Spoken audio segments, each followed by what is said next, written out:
Hello बच्चों, good morning. Class seventh में आपकी हिंदी में है आपके चैप्टर जो जायगान, चैप्टर नंबर 5 जिसका शीर्षक है जायगान।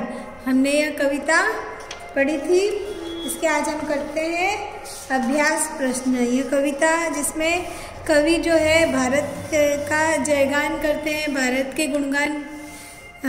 का गुणगान करते हैं। ठीक है, इसमें है आपके अभ्यास जो कि पेज नंबर 26 पर है। इसमें सबसे पहले है आपके श्रुतलेख है, यह तो हो नहीं पाएगा, उसके बाद में अभी हम बताते हैं।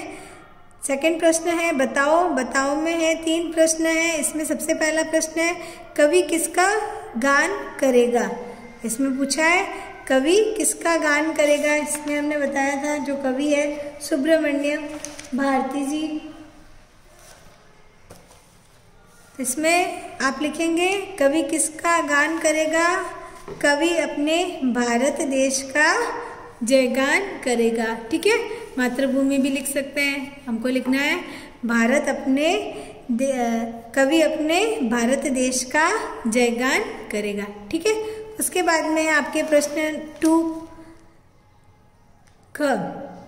दुख का अंत कब होगा। इस प्रश्न में पूछा है दुख का अंत कब होगा, तो आपको लिखना है जब अपने भारत की विजय की गाथा का गुणगान करेंगे तब दुख का अंत होगा। ठीक है, जब अपने भारत की विजय की गाथा का गुणगान करेंगे तब दुख का अंत होगा। ठीक है, उसके बाद में है विजय निशान से कवि का क्या तात्पर्य है। तो यहाँ पे विजय निशान किसको बताया गया इस कविता में, तिरंगे झंडे को। विजय निशान से कवि का तात्पर्य तिरंगे झंडे से है। ठीक है, आपको लिखना है, जो मैंने लिखा है वही आपको कॉपी में करना है। ठीक है, उसके बाद में है आपके सही विकल्प चुनो। ठीक है, इसमें है पहला है इसमें बताया गया है कविता के रचनाकार, यानी कि कविता के रचनाकार है। 4 विकल्प दे रखे हैं आपके।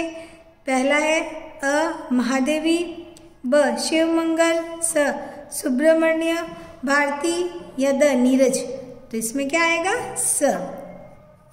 कविता के रचनाकार जो है सुब्रमण्य भारती।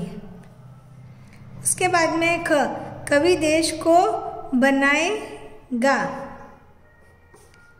ज्ञानव्रत, कंगाल, हिंसक या त्रास।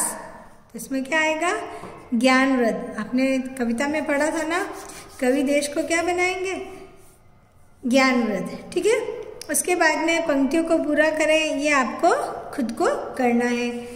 आपको कविता देखकर, कविता आपने पढ़ी होगी तो शायद आपको याद भी होगी, तो आपको यहाँ लिखनी है। ठीक है, इसके बाद में है प्रश्न नंबर आपके 3 आशय स्पष्ट करो। तो इसमें है ये जो पंक्तियाँ दे रखी है, इसका जो है आपको आशय स्पष्ट करना है। ठीक है, यह पंक्तियाँ हैं यश का गान रजत श्रृंग तुषार शेखर तुंग यह हिमवान गिरिवर हम यहाँ निद्वंद होकर बनेंगे गतिवान हम करेंगे आज भारत भूमि का जयगान। ठीक है, तो यह आपको कॉपी में करना है। कैसे करेंगे आप, इसमें आप लिखेंगे कि इन पंक्तियों का आशय यह है कि देश का जयगान करते हुए कवि ने कहा है कि हम हिमालय पर्वत पर चांदी जैसी चमकती हुई बर्फीली चोटियों के कारण बिना विरोध के आगे बढ़ते जाएंगे और अपनी विजय की गाथा का गुणगान करेंगे। ठीक है, यहाँ आपको कॉपी में करना है। उसके बाद में है आपके प्रश्न नंबर 4 अधिकतम शब्दों में। तो इसमें आपके पहले प्रश्न है कवि भारत का जयगान कैसे करेगा।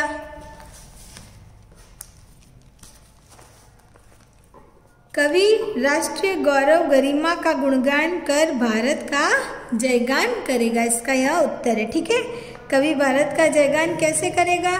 कवि राष्ट्रीय गौरव गरिमा का गुणगान कर भारत का जयगान करेगा।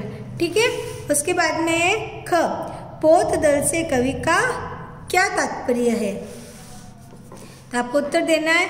पोत दल से कवि का तात्पर्य यह है कि सागर में नौका का दल तैरेंगे। ठीक है, जो पश्चिमी सागर है, जो बताया था इस कविता में भी, पश्चिमी सागर है जो पोत दल 100 बार भरेंगे, यानी कि 100 पोत दल है वो हम पश्चिमी सागर पर वारेंगे, यानी कि न्यौछावर कर देंगे। पोत दल सशत तैरेंगे 100। ठीक है, तो यहाँ पे आपको उत्तर लिखना है। पोत दल से कवि का तात्पर्य यह है कि सागर में नौका का दल तैरेंगे। ठीक है, उसके बाद में आपके प्रस्तुत कविता का सारांश लिखो। यह जो कविता है आपकी जयगान, इसका आपको सारांश लिखना है।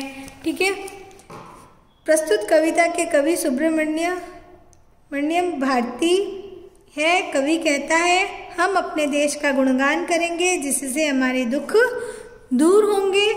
भारत के पर्वतों की चांदी जैसी चोटियां चमकते हुए बर्फ के घरों के समान हिमालय पर्वत की शोभा बढ़ा रही है। एक साथ 100 नौका दल सागर में चलेंगे और पश्चिमी सीमा तक अपनी शक्ति का एहसास कराएंगे। यानी कि जो पश्चिमी सीमा जो है, जहाँ पे पोत दल का बताया है कवि ने, भैया वहाँ का बताया कि भाई सीमा तक अपनी शक्ति का एहसास कराएंगे। और कवि ने विद्यालयों को देवताओं के मंदिर के समान पवित्र बताया है। हम करेंगे भारत का गुणगान, भारत का जय जयकार करेंगे। ठीक है, इतना आपको लिखना है सारांश। ठीक है, ये आपको कॉपी में करना है। उसके बाद में है आपके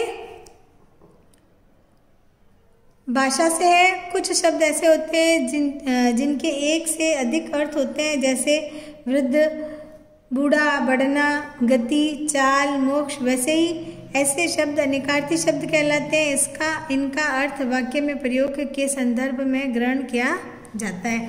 ठीक है, तो यहाँ पे आपको वाक्य में प्रयोग करना है। जैसे ये भाग है, तो इसके दो अर्थ होते हैं, एक भाग्य, एक हिस्सा। बोलते हैं ना कि उसके भाग में तो यही लिखा है, या फिर उसके हिस्से, अपन हिस्से की बात करते हैं तब भी हम बोलते हैं भाग, उसके भाग में ये चीज आई।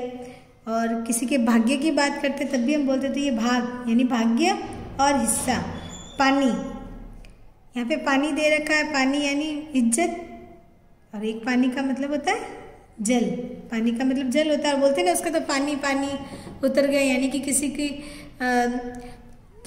की इंसल्ट जब होता है तब क्या बोलते हैं कि भाई उसका तो पानी उतर गया।